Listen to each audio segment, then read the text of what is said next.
আসসালামু আলাইকুম। আমি মোহাম্মদ রাশিদুর রহমান। মেশিন লাগবে এবং বাংলাদেশ উপটেকের পক্ষ থেকে সকলকে স্বাগতম। এবং কোরবানি ঈদুল আজহার পক্ষ থেকে সকলকে স্বাগতম।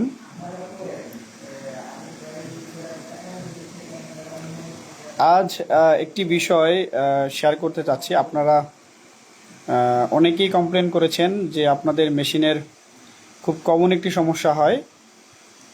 ওই সমস্যাগুলো নিয়ে আমরা আজ একটি পর্ব তৈরি করেছি। এই পর্বটির নাম হচ্ছে নিজের মেশিন নিজে ঠিক করি পর্ব 6।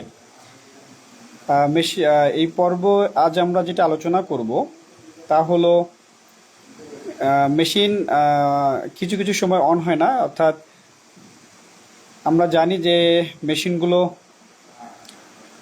ডাস্ট থেকে বিভিন্ন সুইচে গিয়ে নষ্ট হয় বা প্রবলেম হয়। অনেক সময় জাম হয়ে যায়, যার কারণে কানেকশনটা ভালো মতো পায় না। সেক্ষেত্রে দেখা যায় যে মেশিনটা অন হচ্ছে না, অথবা দেখা যায় মেশিনটা কিছু সময় অন হচ্ছে আবার একা একাই বন্ধ হয়ে যাচ্ছে। তো এই যে এই সমস্যাগুলো সমাধান করার জন্য আপনারা বিভিন্নভাবে আমাদেরকে ফোন দেন। তো আমরা সবসময় চেষ্টা করছি কাস্টমারদের এই সমস্যাগুলো নিয়ে কিভাবে সমাধান করা যায়, আপনারা কিভাবে নিজেরাই এই মেশিনগুলো ঠিক করতে পারেন, কিভাবে একটু চেষ্টা করলে বা একটু বোঝার চেষ্টা করলে এই প্রবলেমগুলো সমাধান করা যায়, তার একটা ক্ষুদ্র চেষ্টা আমরা করছি আপনাদেরকে বোঝানোর জন্য, যেন আমাদের অপেক্ষায় যেন আপনাদের না থাকতে হয়। ছোট ছোট যে প্রবলেমগুলো এগুলো যেন আপনারা নিজেরাই সমাধান করতে পারেন। তো তার মধ্যে প্রথম যে বিষয়টি সেটি হলো, আমরা দুটো পার্ট আজকে একটু ব্যতিক্রমভাবে আলোচনা করব। দুটো পার্ট ভাগ করে নিয়েছি আমরা আপনাদেরকে বোঝানোর জন্য। একটি হলো আমাদের মেশিনগুলো কিছু কিছু সময় জাম হয়ে যায় বা কিছু কিছু সময় কানেকশন পায় না, যার কারণে অন হচ্ছে না ডাস্টের কারণে। সেটাকে কিভাবে অ্যাটলিস্ট মেশিনটা রান করা যায়, প্রোডাকশনকে কন্টিনিউ করা যায়, সেই বিষয়টা একটু বলবো, আলোচনা করব, দেখাবো ফিজিক্যালি।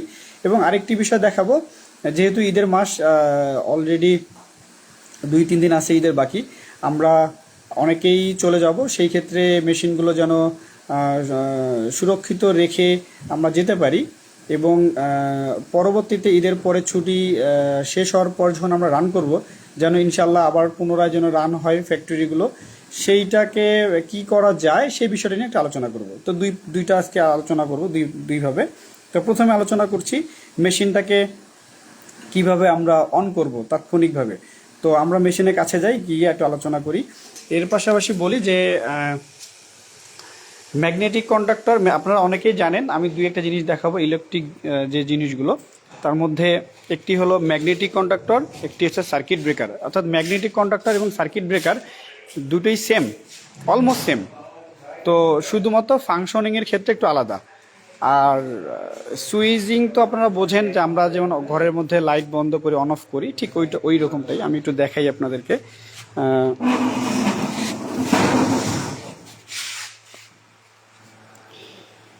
এটি হলো এক এক ধরনের মেশিন হয়। অর্থাৎ কিছু মেশিন ভিতরে কন্ট্রোল বক্স থাকে, কিছু মেশিনের এরকম এক্সট্রা একটা কন্ট্রোল বক্স থাকে, কিছু মেশিন আবার ল্যাম্বডা টাইপ, অর্থাৎ বড় কম্পিউটার সিস্টেম হয়। তো সবগুলোরই মূল বিষয়টা সেম, বাট হয়তো স্ট্রাকচারটা আলাদা। তো আমি এটা দিয়ে বোঝানোর চেষ্টা করি। তো এখানে দেখেন, এখানে আমরা এক্সট্রা একটা সার্কিট ব্রেকার ব্যবহার করেছি এবং একটা ম্যাগনেটিক কন্ডাক্টর ব্যবহার করেছি। আমি সহজভাবে বোঝানোর জন্য বলতেছি, যেন আপনারা খুব ইজিলি বুঝতে পারেন। তো এখানে দুটো সার্কিট ব্রেকার, অনেক ম্যাক্সিমাম মেশিনের মধ্যে দুটো সার্কিট ব্রেকার থাকে। অর্থাৎ একটা হচ্ছে ডাস্ট কালেক্টরের জন্য এবং আরেকটি হলো মেশিনটাকে অন রাখার জন্য। এবং এইটা হচ্ছে সাপ্লাই, ইনপুট দিলে আউটপুটে সাপ্লাই দেয়। তো এখন বিষয়টা হচ্ছে যে আমি যখন এখানে সুইচ অন করি তখন মেশিনটা অন হয় না। এটাই মূল সমস্যা, যে আমি সুইচ অন করতেছি কিন্তু মেশিনটা তো অন হচ্ছে না, মেশিন তো চলছে না। তো এইটাকে কিভাবে সমাধান করা যায়? অনেক সময় আমরা বলি যে আপনি এটা করেন, অনেক সময় আমরা বলি যে ভিডিও কলের মাধ্যমে বলা সম্ভবও হচ্ছে না, অনেক সময় ব্যস্ত থাকি, হয় না। তো তো এই জিনিসগুলো যেন আপনারা নিজেরাই করতে পারেন, সেভাবে কিভাবে করতে পারবেন নিজেরাই। তো অনেকের ঘরে মিটারও থাকে না, যে আপনাদের ঘরে মিটার নাই, আপনারা কিভাবে দেখবেন? সহজ ওয়ে হচ্ছে মেশিনটাকে অবশ্যই অফ করে নেবেন, যেহেতু আপনারা নতুন। মেশিনটা অফ করে নেবেন, সর্বপ্রথম সার্কিট ব্রেকারটা অফ করে নেবেন, এবং এখানে যে সুইচ রয়েছে এই সুইচের সবসময় আমি একটু বোঝানোর, আচ্ছা এখান থেকে এভাবে ভালো বোঝা যাচ্ছে। আচ্ছা দেখা যাচ্ছে এইটা হচ্ছে অন সুইচ, এইটা হচ্ছে এমার্জেন্সি সুইচ, এবং এটা হচ্ছে ডাস্ট কালেক্টরের জন্য। আপাতত এটা আমার কোনো প্রয়োজন নেই, অর্থাৎ এই সার্কিট ব্রেক, এই সুইচটা আমার এই সার্কিট ব্রেকারের জন্য। সো এটা ডাস্ট কালেক্টরের জন্য, ম্যাক্সিমাম আমরা কোনো ডাস্ট কালেক্টর ব্যবহার করি না, অর্থাৎ মেশিন থেকে ব্যবহার করি না, সেই জন্য এটা আপাতত স্কিপ করলাম। আমরা এই দুটাকে নিয়ে কাজ করব। দেখেন, এমার্জেন্সি সুইচে চাপ দিলেই মেশিন বন্ধ হয়ে যায়। তার কারণটা হচ্ছে এখানে একটা ভোল্টেজ থাকে, এটা হচ্ছে ইনপুট, এখানে একটা ভোল্টেজ থাকে, এই ভোল্টেজটাই মূলত আউটপুটে চলে যায়, এই যে আউটপুটে চলে যায়। এখন যদি আমি এটাকে চাপ দিই বন্ধ হয়ে যায়, যদি চাপ না দিই তাহলে ডিরেক্ট কানেক্ট থাকে। তো ডিরেক্ট কানেক্ট থাকার কারণে এই ভোল্টেজটা উপর দিয়ে এসে দুই জায়গায় চলে যায়, অর্থাৎ আমার হচ্ছে মূল ইম্পর্টেন্ট ইস্যুটা হচ্ছে এই জায়গায় চলে যায়। তো যদি এই জায়গায় চলে যায়, এখানে আরও তার আছে, এটা ইম্পর্টেন্ট না, ইম্পর্টেন্ট হচ্ছে এইটা। তো এখানে যে তারটা, এখানে যে ভোল্টেজটা থাকে, এই ভোল্টেজটাই মূলত ঘুরে এসে এই ভোল্টেজে চলে যায়, এখানে চলে আসে, অর্থাৎ এই প্রান্ত থেকে এই প্রান্তে চলে আসে। যখন আমি চাপ দিই তখন এই প্রান্ত থেকে এই প্রান্তে আসে, এবং এই প্রান্ত এই কেবলের মাধ্যমে, এই যে ব্ল্যাক কালারের কেবলটা দেখতে পাচ্ছেন, এই ব্ল্যাক কালারের কেবলের মাধ্যমে, আমার এখানেও ব্ল্যাক কালারের কেবল আছে দেখেন, তো এখানে চলে আসে। তো এখন কোশ্চেন হচ্ছে কিভাবে করলে এটাকে অন করা যাবে। সর্বপ্রথম যেটা আমরা করব, এখানে একটা এক্সট্রা একটা তার লাগাবো,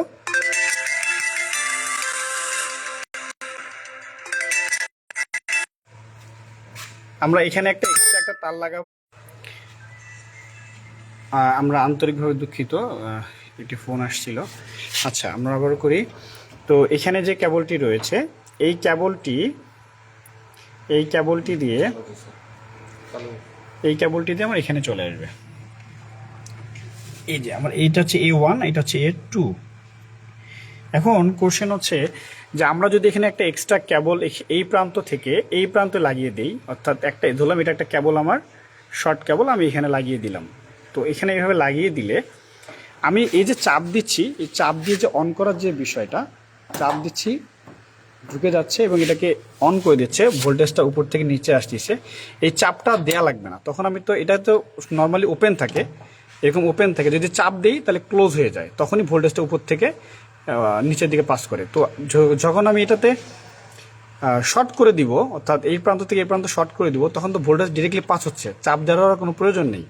তখন আপনি মেশিনটাকে অন করলেই আপনার মেশিনটা অন হয়ে যাবে। তো এটা একটা ইস্যু। দ্বিতীয় ইস্যু থাকে হচ্ছে অনেক সময় কয়েল নষ্ট হয়ে যায়। কয়েল নষ্ট হয়ে গেলে সেই ক্ষেত্রে আসলে এটাকে চেঞ্জ করতেই হয়, অথবা এখানে তো ভোল্টেজ সবসময় থাকে, এখানে চাপ দিলে সেক্ষেত্রে মেশিনটা অন থাকে, সেক্ষেত্রে অনেকে কাঠি দেন, অনেকে এটা প্রচুর শব্দ হয় ময়লার কারণে, সেক্ষেত্রে আপনার কাঠি দিয়ে মেশিনটাকে অন করে রাখতে পারেন। এটা হচ্ছে আমি সাজেস্ট করতেছি না, এটা যদি প্রয়োজন হয়, আপনাদের মনে করেন যে খুবই আর্জেন্ট প্রোডাকশন, সেই ক্ষেত্রে আপনার চাইলে এটা করতে পারেন, এইভাবেও করা যায়। এখানে একটা আমি দেখাই আপনাদেরকে, ছোট একটা কাঠি দিয়ে ধরলাম, এটা একটা কাঠি, আপনি এই কাঠিটা চাপ দিয়ে, এই যে এর ভিতরে চাপ দিলে আপনার হচ্ছে এটাকে ঢুকে যায়, ঢুকে এটাকে ব্লক আটকে দেওয়া যাবে। হ্যাঁ, দ্বিতীয় ইস্যু যদি বলি, যে এই মেশিনগুলোকে যদি প্রচুর পরিমাণে আমরা যদি কন্টিনিউ চালাই, তো চালানোর প্রচুর পরিমাণে ময়লা হয়, ডাস্ট হয়, যেগুলো মেশিনের উপরে পড়ে থাকে, বিভিন্ন মেকানিজমে আটকে যায়, আটকে গিয়ে ব্লক হয়ে যায়। তো আমরা এই জন্যই ক্লিন করি। কিন্তু বিষয়টা হচ্ছে এই ঈদের সময় আমরা যদি যেভাবে নিয়মিত কাজ করি সেভাবে যদি রেখে যাই, তাহলে হয়তো ব্লক হওয়ার সম্ভাবনা, অর্থাৎ যখন এখানে ভিতরে জাম থাকবে, ময়লা থাকবে, আপনি লং টাইম যখন ইউজ করবেন না, তখন এটা নর্মালি এটা ভিতরে একটু জাম হতে পারে, বা যে ডাস্টগুলো থাকে এটাকে একদম একটু শক্ত হয়ে যায়। শক্ত হয়ে গেলে সেক্ষেত্রে মেশিন অন করার পর তখন আর চলবে না, মুভমেন্ট করবে না, সেক্ষেত্রে অনেক সময় ব্যারিংটা নষ্ট হয়ে যায়। বা যদিও বা চলে, আমাদের ঈদের পরে অনেক কমপ্লেন আসে এরকম, যে ভাই রানিং মেশিন রেখে গেলাম, কিন্তু ঈদের পরে এসে দেখি যে ব্লক হয়ে গেছে, চলতেছে না, আর কিছু 2-4 দিন চালালাম আবার কেন এখন নষ্ট হয়ে গেছে, বেয়ারিংটা ভেঙে গেছে। তার কারণগুলো কিন্তু মূলত এই কারণে মূলত ভেঙে যায়, এগুলোকে বলে না, বাট আমরা আপনাদেরকে বলতেছি যা শুধু জানানোর জন্য, বোঝানোর জন্য, সচেতন করার জন্য। আপনারা কিভাবে নিজেদের মেশিন নিজেরাই ঠিক করতে পারবেন তার একটা ক্ষুদ্র চেষ্টা। তো এখন বিষয় হচ্ছে যে কিভাবে এটা রেখে যাওয়া যায়, ঈদের সময় কিভাবে রেখে গেলে আপনারা যেন ইনশাল্লাহ পরবর্তীতে যখন আপনি চালাবেন যেন খুব ভালোভাবে যেন চলে আবার পুনরায়, সেইটারই একটা চেষ্টা করতেছি বোঝানোর জন্য। কি করা যায়, সর্বপ্রথম যেটা করা যেতে পারে যে আপনি আজকে ফ্যাক্টরি ক্লোজ করে দেবেন, আজকের পরে আর মেশিন চালাবেন না, 10 দিন মেশিনটা বন্ধ রাখবেন। তো এখন বা 8 দিন বা 5 দিন মেশিনটা বন্ধ রাখবেন। তো এই বন্ধ রাখার কারণে কি করা যায় যে আপনার মেশিনের যত ধরনের কাজ সব শেষ করে ফেলবেন, কোনো কাজ রাখা যাবে না। মেশিনটা টোটালটাকে সবার আগে ক্লিন করবেন, এই জিনিসগুলো লাইনারগুলো ক্লিন করবেন, টোটাল যত লাইনার আছে সব ক্লিন করবেন, এবং এই যে বল স্ক্রুটা রয়েছে এই বল স্ক্রু সহ ক্লিন করতে হবে। আপ অ্যান্ড ডাউন করবেন, তারপর হচ্ছে কোনো কিছু দিয়ে আপনার হচ্ছে কাপড় দিয়ে ধরে ক্লিন করে নেবেন। আমি শুধু বেয়ারিংয়ের কথাগুলো বলছি। তো পুরো লাইনারটা ক্লিন করবেন। ক্লিন করার পর যদি আপনাদের এই অয়েল ট্যাঙ্ক ভালো থাকে তাহলে চেষ্টা করবেন অয়েল ট্যাঙ্ক আবার কন্টিনিউ, এটা ম্যাক্সিমাম ক্ষেত্রে সেম সিস্টেম থাকে। আপনি যদি সেট বাটনে চাপ দেন, 3 সেকেন্ড চাপ দেন, তাহলে এটা প্যারামিটার সেটিং করা যায়। প্রথমে সেকেন্ড তারপর মিনিট অপশন সেট করে আপনি রান করতে পারবেন, অথবা মাঝখানে একটা একবার চাপ দিয়ে ধরে থাকলেই আপনার কন্টিনিউয়াসলি তেল যেতে থাকবে। তো আপনি যেভাবে পারেন এটা দিয়েও দিতে পারেন। আর যদি এটা নষ্ট থাকে তাহলে অবশ্যই সবার আগে ক্লিন করার পর ভ্যাকুয়াম দিয়ে এটাকে হাওয়া মেরে এর মাঝখানে তেল দিবেন, এটারও মাঝখানে তেল দিবেন, দিয়ে মেশিনটাকে মুভমেন্ট করবেন, কন্টিনিউয়াসলি মুভমেন্ট করবেন। মুভমেন্ট করলে দেখবেন প্রচুর পরিমাণে ডাস্ট বের হবে, এবং এখানেও দিবেন, মেশিনটা এখান দিয়ে বেশি করে একটু দিয়ে দিবেন। মেশিন যখন মুভ করবে দেখবেন যে প্রচুর পরিমাণে ময়লাগুলো নিচ থেকে আস্তে আস্তে আস্তে আস্তে আস্তে বের হয়ে আসতেছে। তো এই ময়লাগুলো যখন কন্টিনিউয়াসলি বের হয়ে আসবে, তো ঠিক এইভাবেই ওয়াইটাও ক্লিন করবেন, এইভাবে জেডটাও ক্লিন করবেন। তো এইভাবে XYZ তিনটা যখন ক্লিন করে ফেলবেন তখন দেখবেন যে খুব ইজিলি সাউন্ডটা অনেক স্মুথ হয়ে গেছে, যে খুব ইজিলি স্মুথলি মুভমেন্ট করতেছে। তো এখন এটা যখন আপনি কাজ শেষ হয়ে যাবে, তো এরপরে যেটা কি করবেন যে এই যে বল স্ক্রুটা রয়েছে এই বল স্ক্রুটা আপনার তেল দিয়ে আপ অ্যান্ড ডাউন কন্টিনিউয়াসলি করবেন। তো এইভাবে করলে দেখবেন যে আস্তে আস্তে ময়লাগুলো চুয়ে পড়তেছে। পুরো ময়লাগুলো পুনরায় আবারও ক্লিন করবেন। ক্লিন করার পর আপনি এইভাবে মেশিনটা রেখে দিতে পারেন। ইনশাআল্লাহ মেশিন ঈদের পরে যদি আপনারা আবার পুনরায় রান করেন, ইনশাআল্লাহ আপনার মেশিন বন্ধ থাকবে না ইনশাআল্লাহ। সেকেন্ড আরেকটি বিষয় যেটি আমি খুলে রেখেছি আপনাদের দেখানোর জন্য, এটা হচ্ছে মূলত প্যাচ। আমরা অনেকে যেটা করি, মেশিন রানিং করার পর বা মেশিনে হালকা একটা হাওয়া মেরে রেখে দিয়ে আবার লাগাই দিয়ে চলে যাই। তো আমি সাজেস্ট করব, যদি এটা দিতে চান বা লাগিয়ে রাখতে চান তাহলে অবশ্যই হালকা প্যাচ দিয়ে রাখবেন, শক্ত প্যাচ দিয়ে রাখবেন না। শক্ত প্যাচ দিয়ে রাখলে এটাতে একটু জং ধরে যায়, জং ধরে একটা নষ্ট হয়ে যায়, কারণ এর ভিতরে ময়লা থাকে, ময়লাগুলো একদম হার্ড হয়ে যায়। তো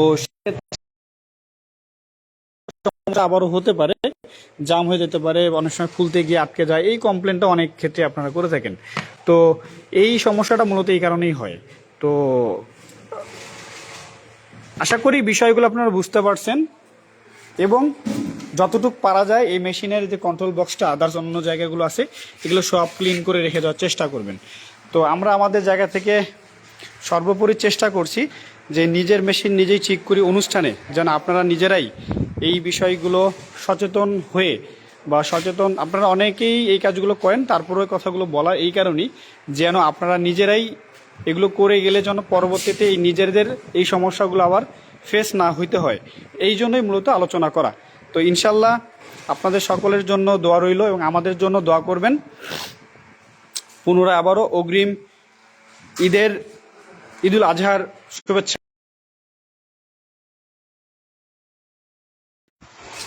ওকে, আল্লাহ হাফেজ, বাই।